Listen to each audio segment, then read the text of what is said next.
पति ब्रह्मचारी।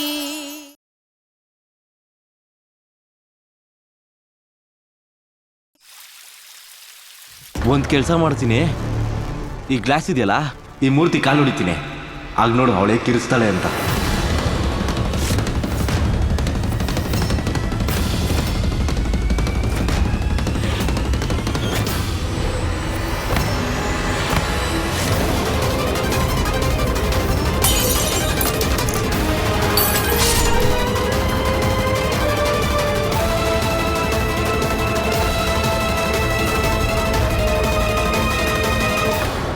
Sir sir sir sir sir ಆರಾಮಾಗಿ ಆರಾಮಾಗಿ ಸರ್, ಹುಷಾರಾಗಿದ್ದೀರಾ ಅಲ್ವಾ?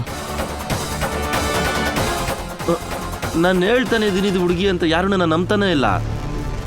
ಅಪ್ಪ ಇವ್ರು ಜಾಸ್ತಿ ಕೊಡ್ದುಬಿಟ್ಟಿದ್ದಾರೆ, ಇವ್ರ ಕಂಟ್ರೋಲಲ್ಲೇ ಇಲ್ಲ ಅಪ್ಪ, ಏನು ಮಾಡೋದು? ದಯವಿಟ್ಟು ಕ್ಷಮಿಸಿ ಗುಲಾಬ್ ಸಿಂಗ್ ಅವರೇ, ನನ್ನ ಮಗನಿಂದಾಗಿ ನಿಮಗೆಲ್ಲ ಸ್ವಲ್ಪ ತೊಂದರೆ ಆಗ್ತಾ ಇದೆ. ಇಲ್ಲ ಇಲ್ಲ, ಅಂಥದ್ದೇನೂ ಇಲ್ಲ ಪುರುಷೋತ್ತಮ್ ಅವರೇ, ನನಗೂ ಇವ್ರ ಪಾರ್ಟಿಗೆ ಬರಲಿ ಅಂತ ತುಂಬಾ ಆಸೆ ಇತ್ತು. ಹಾಗಾದ್ರೆ ತಾನೇ ನಮ್ಮ ಮಧ್ಯೆ ಇದ್ದಿದ್ದ ಮಿಸ್ಅಂಡರ್ಸ್ಟ್ಯಾಂಡಿಂಗ್ ಕ್ಲಿಯರ್ ಆಗೋದು. ಸೂರಜ್ ಯಜಮಾನ್ರೆ, ಇವ್ರ ಮಗನ್ನ ಆರಾಮಾಗಿ ಆಚೆ ಕರ್ಕೊಂಡು ಹೋಗು, ಹೊರಡು. ಸರಿ ಯಜಮಾನ್ರೆ.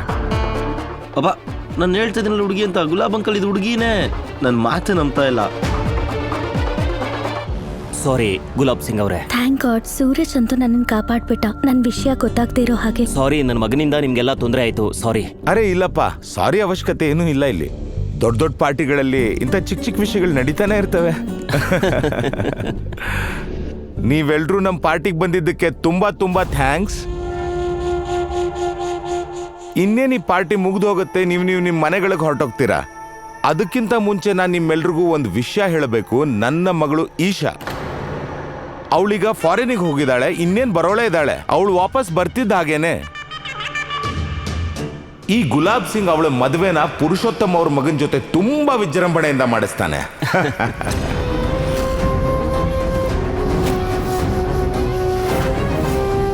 ಪುರುಷೋತ್ತಮ್ ಅವರೇ ಹೇಳಿ. ನನ್ನ ಮಗಳು ನಿಮ್ಮ ಮನೆಗೆ ಸೊಸೆಯಾಗಿ ಬರೋದು, ಆದರೆ ನನ್ನ ದಿಲ್ಲಿ ಟಿಕೆಟ್ ಹುಷಾರಾಗಿಟ್ಕೊಂಡಿರಿ. ನಿಮ್ಮ ಮಗಳು ನಮ್ಮ ಮನೆ ಸೊಸೆ ಆದ ತಕ್ಷಣ ನಾನು ನಿಮಗೆ ಟಿಕೆಟ್ನ ಕನ್ಫರ್ಮ್ ಮಾಡ್ತೀನಿ. ನೀವು ಆದಷ್ಟು ಬೇಗ ನಿಮ್ಮ ಮಗನ ಶೇರ್ವಾನಿ ಹೊಲಿಸಿ ಪುರುಷೋತ್ತಮ್ ಅವರೇ. ಯಾಕಂದ್ರೆ ಈಶಾ ಹಣೆ ಬರಹನ ನಾನು ಬರ್ದಾಗ್ಬಿಟ್ಟಿದೆ. ಅವಳ ಹಣೆ ಬರಹದಲ್ಲಿ ಏನಿರಬೇಕು ಅಂತ ನಾನು ಡಿಸೈಡ್ ಮಾಡಿಬಿಟ್ಟಿದ್ದೀನಿ. ಯಾಕಂದ್ರೆ ನಾನೇ ಅವಳ ಭಾಗ್ಯ ವಿಧಾತ.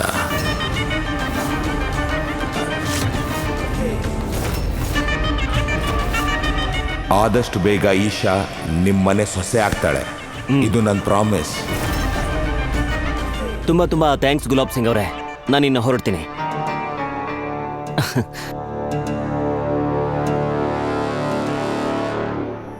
ಈಶಾ ಮಾಡ್ತಿರೋ ಹಠದಿಂದ ನನ್ನ ಹೆಸರು, ನನ್ನ ಎಕ್ಸ್ಪೀರಿಯನ್ಸು, ನನ್ನ ಪ್ರೋಗ್ರೆಸ್ಸು, ನನ್ನ ದಿಲ್ಲಿ ಕುರ್ಚಿನೂ ಕೂಡ ಕಷ್ಟಕ್ಕೆ ಬಂದ್ಬಿಟ್ಟಿದೆ ಸೂರಜ್. ಈಗ ನೀನು ಏನು ಮಾಡಾದ್ರೂ ಸರಿ, ಈಶಾನ ಗುಲಾಬ್ ಬಂಗ್ಲೆಗೆ ವಾಪಸ್ ಕಳಿಸ್ಲೇಬೇಕು ಸೂರಜ್. ಆಗ್ಲಿ ಯಜಮಾನ್ರಿ, ನಾನು ಅದೇ ಪ್ರಯತ್ನದಲ್ಲಿದ್ದೀನಿ.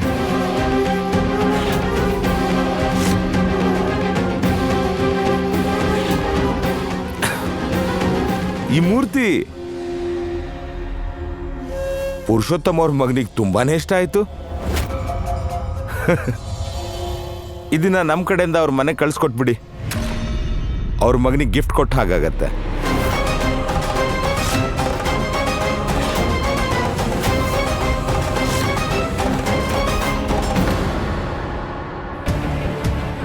ನಿಮ್ಗಂತೂ ನಿಮ್ಮ ಹೆತ್ತ ಮಗಳಿಗೂ ಒಂದು ಬೊಂಬೆಗೂ ಯಾವುದೇ ವ್ಯತ್ಯಾಸ ಮೊದಲಿಂದನೂ ಇರಲಿಲ್ಲ. ಆದರೆ ನಾನು ಅವತ್ತೂ ನಿಮ್ಮ ಬೊಂಬೆ ಅಲ್ಲ, ಇವತ್ತಿಗೂ ಅಲ್ಲ. ನಿಮ್ಮ ಕೈಯಲ್ಲಿ ಆಡಿಸೋ ಗೊಂಬೆ ಅಂತೂ ನಾನು ಆಗಲ್ಲ. ನನ್ನ ಮದುವೆ ಸೂರಜ್ ಜೊತೆಲಿ ಆಗ್ಬಿಟ್ಟಿದೆ. ನಾನು ಅವನ ಹೆಂಡತಿ, ನನ್ನ ಅವನಿಂದ ಯಾರೂ ದೂರ ಮಾಡೋಕ್ಕಾಗಲ್ಲ.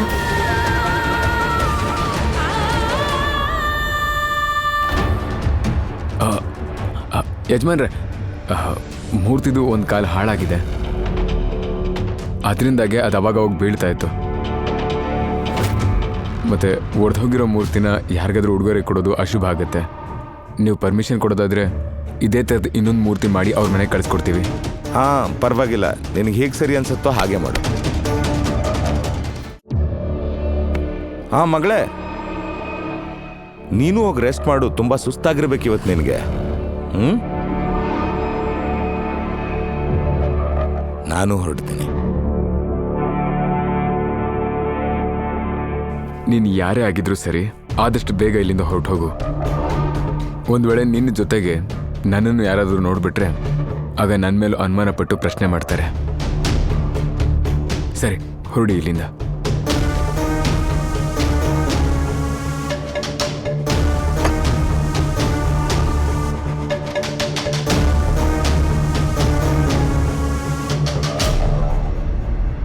ಇವತ್ತಂತೂ ನಾನು ತುಂಬಾನೇ ಖುಷಿಯಾಗಿದ್ದೀನಿ.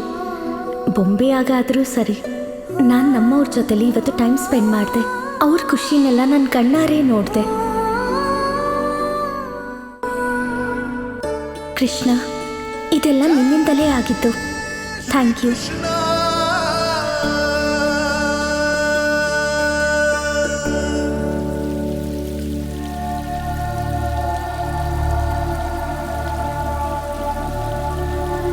ಸರ್, ದುಡ್ಡಾ? ಯಾರು ನೀವು? ನಾನು ಮೂರ್ತಿಯಾಗಿ ಅಲ್ಲಿ ಹಾಲಲ್ಲಿ ನಿಂತ್ಕೊಂಡಿದ್ನಲ್ಲ. ಮೂರ್ತಿ? ಹಾಗಾದ್ರೆ ಅಸಲಿ ಮೂರ್ತಿ ಅಲ್ಲ ನೀವಾ? ಮತ್ತಿನ್ನೇನು, ನೋಡಿ ನಾನು ಅದೇ ಬಟ್ಟೆನಲ್ಲೇ ಇದ್ದೀನಿ. ಒಂದ್ ನಿಮಿಷ ನೋಡಿ, ಮಟ್ಕೆ ಕೂಡ ಈ ತರ ನಿಂತಿದ್ದೆ. ತುಂಬಾ ಹೊತ್ತಿಂದ ನಾನು ಅಲ್ಲಾಡ್ದೆ ನಿಂತಿದ್ದೀನಿ.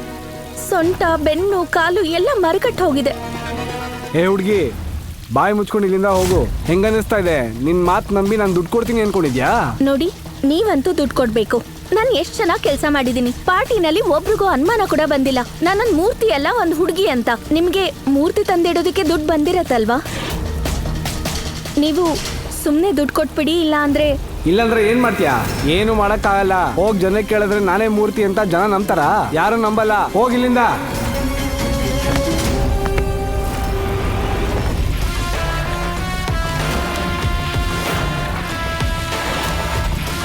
ಬಾಯ್ ಮುಚ್ಕೊಂಡು ಅವಳು ಕೊಡ್ಬೇಕಾಗಿರೋ ದುಡ್ಡನ್ನ ಕೊಟ್ಟು ಕಳಿಸು. ಕೆಲಸ ಮಾಡೋರು ಹೊಟ್ಟೆ ಮೇಲೆ ಹೊಡಿತಿಯಲ್ಲ, ನಾಚಿಕೆ ಆಗಲ್ವ ನಿನ್ಗೆ? ಅವಳಿಗಿರೋ ದುಡ್ಡಿನ ಅವಶ್ಯಕತೆಗೋಸ್ಕರ ಬೆಳಿಗ್ಗೆಯಿಂದ ಇಲ್ಲಿವರೆಗೂ ಏನು ತಿಂದೆ, ಕುಡಿದೆ, ಹಳ್ಳಾಡ್ದೆ, ಒಂದೇ ಜಾಗದಲ್ಲಿ ಕಷ್ಟಪಟ್ಟು ನಿಂತಿದ್ಲಲ್ಲ, ಅವಳಿಗೆ ಮೋಸ ಮಾಡೋದು ನೋಡ್ತಾ ಇದೀಯಾ? ನೀನು ದುಡ್ಡು ಕೊಡದೆ ಯಾಮಾರಿಸ್ತಾ ಇದೀಯಾ ಅಂತ ಯಜಮಾನ್ರಿಗೆ ಏನಾದರೂ ಗೊತ್ತಾಯ್ತು ಅಂದ್ರೆ ಗೊತ್ತಲ್ವಾ ನಿನ್ನ ಪರಿಸ್ಥಿತಿ ಏನಾಗುತ್ತೆ ಅಂತ? ಸಾರಿ ಸರ್, ತಗೊಳ್ಳಿ ಇದನ್ನ. ಇನ್ನೂ 2,000 ಕೊಡು. 2,000ನ? ಏನಕ್ಕೆ?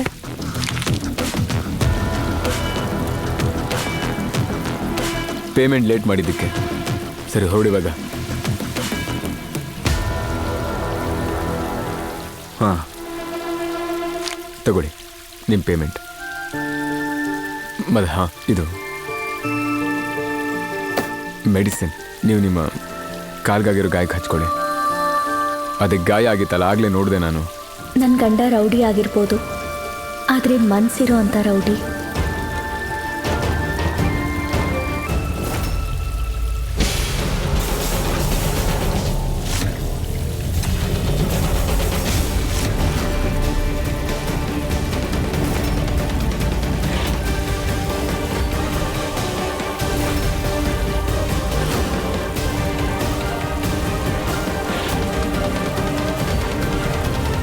ಐ ಆಮ್ ಸಾರಿ, ಅದು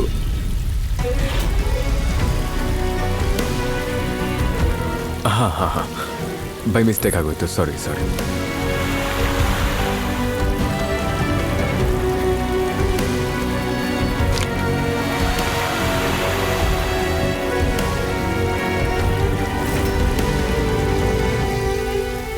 ಅಲ್ಲ, ಈ ಹುಡುಗಿನ ಎಲ್ಲಾದ್ರೂ ನೋಡಿದ್ದೀನ ನಾನು? ಎಲ್ಲಿ ನೋಡಿದ್ದೀನಿ? ಅದು ತಿಳ್ಕೊಂಡು ನನಗೇನಾಗಬೇಕಾಗಿತ್ತು? ನಾನಂತೂ ಬ್ರಹ್ಮಚಾರಿ. ಹತ್ತು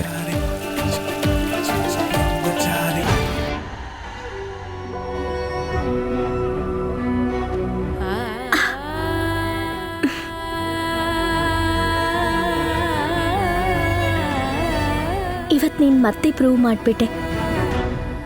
ನೀನಿರ್ಬೇಕಾದ್ರೆ ನನ್ನ ಜೀವನದಲ್ಲಿ ಯಾವ ಕಷ್ಟನೂ ಬರಲ್ಲ.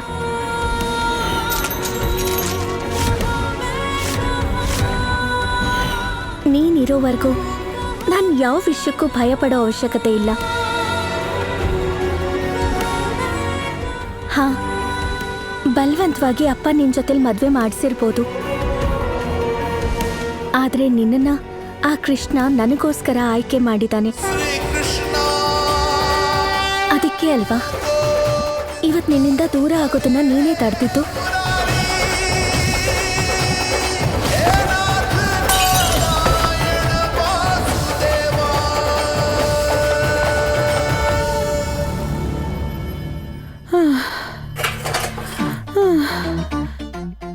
ಅಪ್ಪ, ಎಲ್ಲ ಪಾತ್ರೆನೂ ತೊಳ್ದೆ ಬಾಬು, ಕಿಚನ್ ಕೂಡ ಕ್ಲೀನ್ ಮಾಡಾಯ್ತು. ಇವಾಗ ಅಡ್ಗೆ ಬೇರೆ ಮಾಡ್ಬೇಕು. ನಂಗೆ ಆಚೆ ಕರ್ಕೊಂಡೋಗಿ ಏನಾದ್ರೂ ತಿನ್ಸಿ, ಇಲ್ಲ ಅಂದ್ರೆ ಪಕ್ಕ ನಾನ್ ಹೆಣ ಬೀಳತ್ತೆ ಈಗ. ಹಾಗೆಲ್ಲ ಮಾತಾಡ್ಬಾರ್ದು, ಮಾತಾಡ್ಬಾರ್ದು. ಬಾಬಾ ಬಾಬಾ ಬಾ. ಸರಿ ನಾ ಹೊಡ್ತೀನಿ, ಓಕೆ. ಅದು ಬೇರೆ ನಾವು ಪಾವ್ ಬಾಜಿ ಬೇರೆ ತಿಂದ್ವಿ, ಆದ್ರೆ ನೀವು ಭಯಂಕರವಾಗಿ ಸ್ವೀಟ್ ತಿಂದಿಡ್ತೀರಲ್ಲ. ಅದು ಸರಿ, ಇವತ್ತು ದೊಡ್ಡೋರ್ ಪಾರ್ಟಿ ಇತ್ತು. ಬೇರೆ ಬೇರೆ ತರ ಬಿರಿಯಾನಿ, ಪನ್ನೀರ್ ಟಿಕ್ಕಾ, ಗುಲಾಬ್ ಜಾಮೂನ್, ರಸ್ಮಲೈ, ಬಾದುಷಾ, ಜಿಲೇಬಿ ಮತ್ತಿನ್ನೇನೇನೋ ತುಂಬಾ ಚೆನ್ನಾಗಿ ತಿನ್ಕೊಂಡ್ ಬಂದಿರ್ತೀರಲ್ಲ ನೀವು. ಸಾಕು ಸಾಕು ಸಾಕು ಸಾಕು. ಇಷ್ಟೆಲ್ಲ ತಿಂಡಿಗಳ ಹೆಸರು ಕೇಳಿ ನನ್ನ ಹೊಟ್ಟೆ ಇನ್ನೂ ಹಸಿದೆ ಇದ್ರೆ ಸಾಕು. ಅಂದ್ರೆ ಮತ್ತೆ ನಿಂಗೆ ಏನಾದ್ರೂ ಹೊಟ್ಟೆ ಹಸ್ವಾದ್ರೆ ದಯವಿಟ್ಟು ಆಚೆ ಮಾತ್ರ ಹೋಗಿ ತಿನ್ಬೇಡ ಮೋನಿಕಾ ಅದ್ಕೆ. ಇಲ್ಲಾಂದ್ರೆ ನಿನ್ಗೂ ಅಮ್ಮ ಹಾಗೆ ಪನಿಷ್ಮೆಂಟ್ ಕೊಡ್ತಾರೆ. ಈಶಾಗ್ ಹೇಗೆಲ್ಲ ಪನಿಷ್ ಮಾಡಿದ್ರು ಹಾಗೆ. ನಾವೆಲ್ಲ ಇಲ್ಲಿ ಗಟ್ಟಿಯಾಗಿ ಒಣಗಿರೋ ಚಪಾತಿ ತಿನ್ಬೇಕು, ಮತ್ತೆ ನೀನು ಮಹಾರಾಣಿ ಪಾಸ್ತಾ ತಿನ್ನಕ್ ಹೋಗ್ತಿದ್ಯಾ? ತಪ್ಪು ಯಾರ್ದಿದ್ಯೋ ಶಿಕ್ಷೆನೂ ಅವರಿಗೆ ಆಗ್ಬೇಕು. ಸಿಂಕಿಂದ ಗಲೀಜ್ ಬರೋ ಕಾರಣ ಇವಳೆ ತಾನೆ, ಅದನ್ನ ಕ್ಲೀನು ಇವಳೆ ಮಾಡ್ಬೇಕು. ಇಲ್ಲ, ನಾವಂತೂ ಸುಮ್ಮನೆ ಆಚೆ ಗಾಳಿ ತಗೊಳ್ಳೋಣ ಅಂತ ಹೋಗ್ತಿದ್ವಿ. ಅಷ್ಟೊಂದು ತಿಂದ್ವಲ್ಲ ಅಲ್ವಾ ಪೂರನವ್ರೆ? ಗಾಳಿ ತಿನ್ನಕ್ ಹೋಗ್ತಾ ಇದ್ವಿ. ನೀವಿಬ್ರು ಗಾಳಿಗೋಸ್ಕರ ಓಡಾಡಿ, ನಾವು ಮನೆಗೆ ಹೋಗ್ತೀವಿ. ಬಾಯ್ ಬಾಯ್. ಪೂರನವ್ರೆ, ಏನು ತಿಂದಿಲ್ಲ ಕುಡ್ದಿಲ್ಲ, ಸುಮ್ಮನೆ ಏನೇನೋ ಅನ್ನಿಸ್ಕೋಬೇಕು. ಎಲ್ರಿಗೂ ಅನ್ಸುತ್ತೆ ನಾವ್ ಎಷ್ಟೊಂದು ಅಡ್ಗೆ ತಿನ್ಕೊಂಡ್ ಬಂದಿದೀವಿ ಅಂತ. ಪೂರನವ್ರೆ, ನನಗಂತೂ ಹೊಟ್ಟೆ ಹಸಿವಾಗಿ ಅಳು ಬರ್ತಾ ಇದೆ. ಇಲ್ಲ ಬಾಬು, ಇವತ್ ನಮ್ಮ ಹಣೆ ಬರದಲ್ಲಿ ಉಪವಾಸನೆ ಮಲಗಬೇಕು ಅಂತ ಬರ್ತಿದೆ ಅನ್ಸುತ್ತೆ.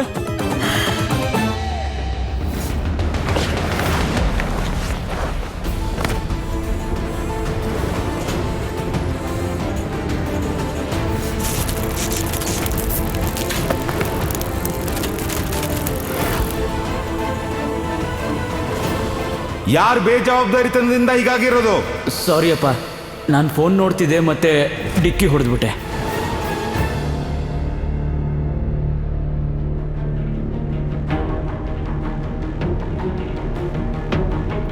ರಿಯಾ ರಿಯಾ ಮಲ್ಕೊಂಡ್ಬಿಟ್ಯಾ? ಇಲ್ಲ, ಕಣ್ ಮುಚ್ಕೊಂಡ್ ನಕ್ಷತ್ರ ಎಣಿಸ್ತಿದ್ದೀನಿ. ಏನಂತ ಮಾತಾಡ್ತೀಯ? ಮಲಗಿರುವಾಗ ಮಲ್ಗಕ್ ಬಿಡು. ನಿನ್ನಿದ್ದೆ ಎಲ್ ಮಾಯ ಆಯ್ತು? ನಂಗೆ ನಿಂಗೇನೋ ಹೇಳ್ಬೇಕು. ಹೌದಾ? ಹೇಳು. ಬಟ್ ಪ್ರಾಮಿಸ್ ಮಾಡು, ಇದು ನಮ್ಮಿಬ್ಬರ ಮಧ್ಯೆನೇ ಇರಬೇಕು ಅಂತ. ಅಯ್ಯೋ ಹೇಳೆ.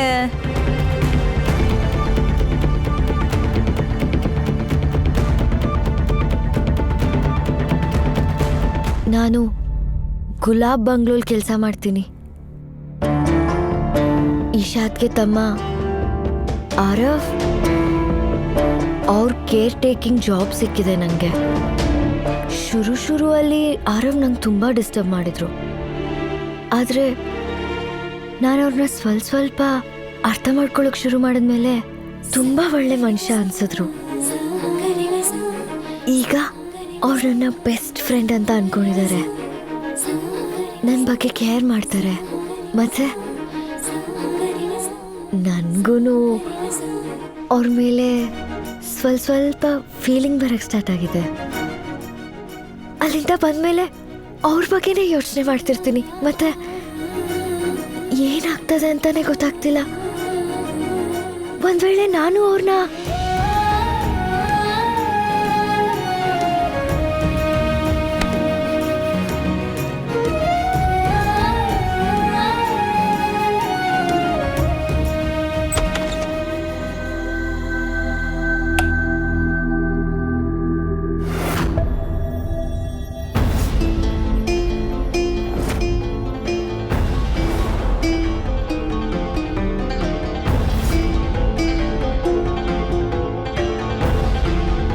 ಈಶಾ ಅವ್ರು ಎಲ್ಲಿ ಹೋದ್ರು?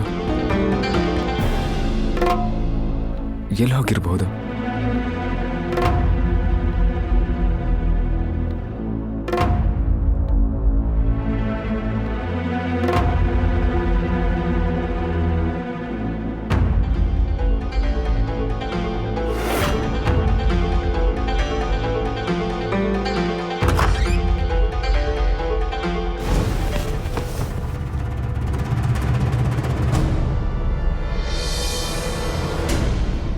ಈಶಾ ಅವರು ಇಲ್ಲೂ ಇಲ್ಲ.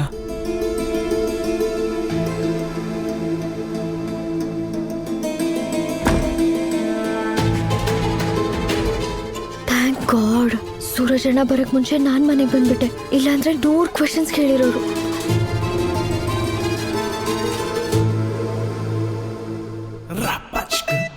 ಸರಿ ಹೋಯ್ತು. ಇವಾಗ ಎಲ್ಲಿ ಹೋದ್ರಿ ಇವರು? ರಾತ್ರಿ 11 ಗಂಟೆ ಆಗಿದೆ. ಇಷ್ಟೊತ್ತಾದ್ರೂ ಯಾಕೆ ಮನೆಗೆ ಬಂದಿಲ್ಲ? ತಲೆ ಕೆಡಿಸ್ತಾರಷ್ಟೇ ಇವರು.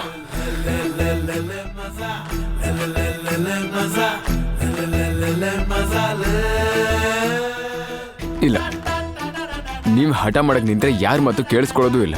ಮೊಂಡ್ ಬಿದ್ದು ಹೋಗಿದ್ದೀರ. ದುಡ್ಡು ಸಂಪಾದಿಸ್ಬೇಕಂದ್ರೆ ಸಂಪಾದಿಸ್ಬೇಕು ಅಷ್ಟೇ. ಏನ್ ಮಾಡೋದು? ಎಲ್ಲಾದ್ರೂ ತಗ್ಲಾಕೊಂಡಿರ್ತಾರೆ.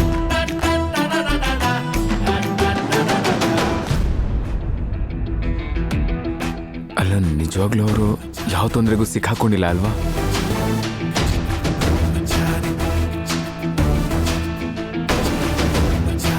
ಇಲ್ಲ ಇಲ್ಲ ಇಲ್ಲ ಇಲ್ಲ ಇಲ್ಲ, ಹಾಗಾಗೋಕೆ ಹೇಗೆ ಸಾಧ್ಯ?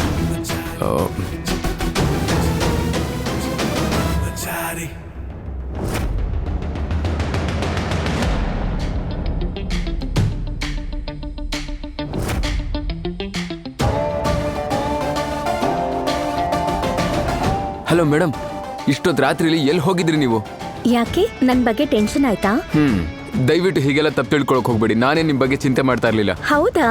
ಹಾಗಿದ್ರೆ ಯಾವ ಖುಷಿನಲ್ಲಿ ಆ ಕಡೆಯಿಂದ ಈ ಕಡೆ ಓಡಾಡ್ತಾ ಇದ್ದಿದ್ದು? ಏನನ್ನಿಸ್ತು ಓಡೋದೆ ಅಂತನಾ? ಇಲ್ಲ. ಅಂದ್ರೆ ನಾನು ಹೋಗೋದು ನಿಂಗೆ ಇಷ್ಟ ಇಲ್ಲ? ಹಾ, ಅಂದ್ರೆ ನನ್ನ ಮಾತಿನ ಅರ್ಥ ಇಲ್ಲ ಅಂತ. ಅದನ್ನೆಲ್ಲ ಬಿಡಿ. ಇವಾಗ ನೇರವಾಗಿ ಹೇಳಿ ನನಗೆ, ನೀವು ಇಷ್ಟೊತ್ತವರೆಗೂ ಎಲ್ಗೆ ಹೋಗಿದ್ರಿ? ನನ್ನ ಬಗ್ಗೆ ಯೋಚನೆನೇ ಇಲ್ದೇ ಇರೋರ್ಗೆ ನಾನು ಯಾಕೆ ಹೇಳ್ಬೇಕು?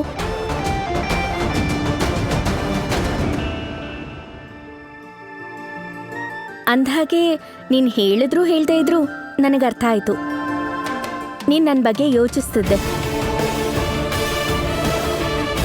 ಅದಕ್ಕೆ ಹಾಗೆ ಓಡಾಡ್ತಾ ಇದ್ದಿದ್ದು. So thank you. ಓ ಮೇಡಮ್, ನನಗೆ ನಿಮ್ಮ ಬಗ್ಗೆ ಚಿಂತೆ ಇಲ್ಲ, ಅರ್ಥ ಆಯ್ತಾ? Thank you.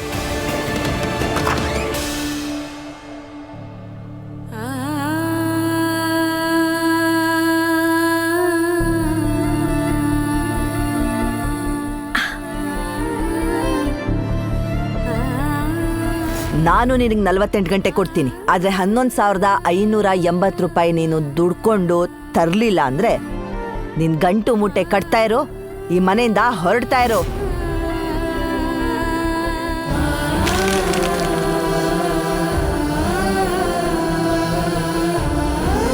ನಿಮಗೂ ನಾನು ಥ್ಯಾಂಕ್ಸ್ ಹೇಳಲೇಬೇಕಮ್ಮ.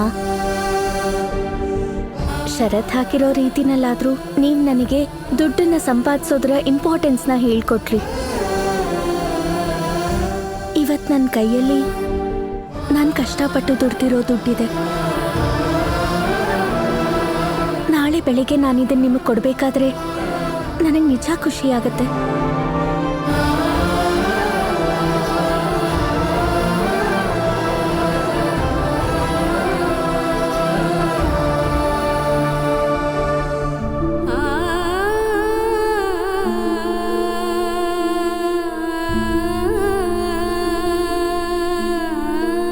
ಥ್ಯಾಂಕ್ ಯು ಮತ್ತೆ ಗುಡ್ ನೈಟ್.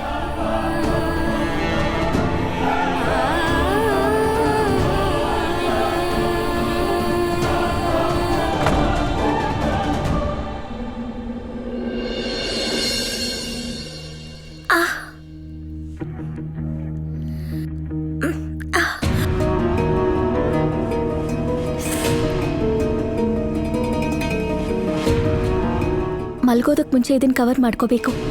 ಇಲ್ಲಾಂದ್ರೆ ಆ ಬ್ರಹ್ಮಚಾರಿ ಇದನ್ನ ನೋಡ್ದ ಅಂದ್ರೆ ಅವನ ಅನುಮಾನ ಅಂತೂ ನಿಜ ಆಗ್ಬಿಡತ್ತೆ. ಮ್ಯಾನಿಕ್ವಿನ್ ಏಟನ್ನ ನನ್ನ ಏಟನ್ನ ಕಂಪೇರ್ ಮಾಡಿ 1 ಮಿನಿಟಲ್ಲಿ ಎಲ್ಲನೂ ಅರ್ಥ ಮಾಡ್ಕೊಂಡ್ಬಿಡ್ತಾನೆ.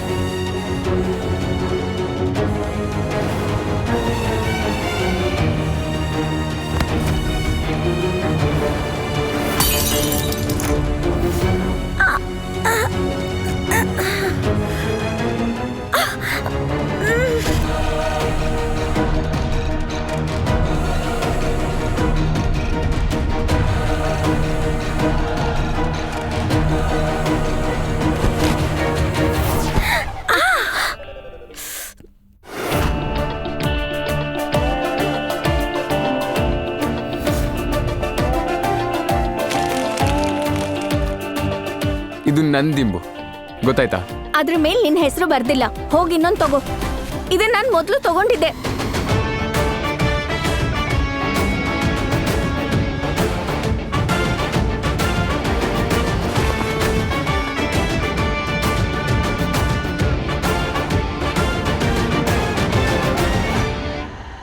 ನಾನೊಂದು ಪ್ರಶ್ನೆ ಕೇಳಲ್ಲ ನಿಮ್ನ. ಇವತ್ತು ಇಡೀ ದಿನ ಎಲ್ಲಿ ಹೋಗಿದ್ರಿ ನೀವು? ಅದೊಂದು ನೀವ್ಯಾಕೆ ದುಡ್ಡು ಸಂಪಾದನೆ ಮಾಡಬೇಕು? ಇದನ್ನ ಯಾಕೆ ಅರ್ಥ ಮಾಡ್ಕೋತಾ ಇಲ್ಲ ನೀವು? ನೀವ್ ಯಾಕೆ ನಿಮ್ಮ ಅಪ್ಪನ ಮನೆಗೆ ವಾಪಸ್ ಹೋಗ್ಬಾರ್ದು? ಈ ಕಷ್ಟ ನಿಮ್ಗೆ ಯಾಕೆ ಅಂತ?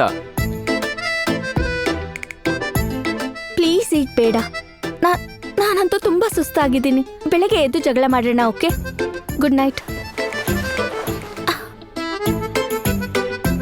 ನಿಮ್ನೆ ಕೇಳ್ತಾ ಇರೋದು ನಾನು.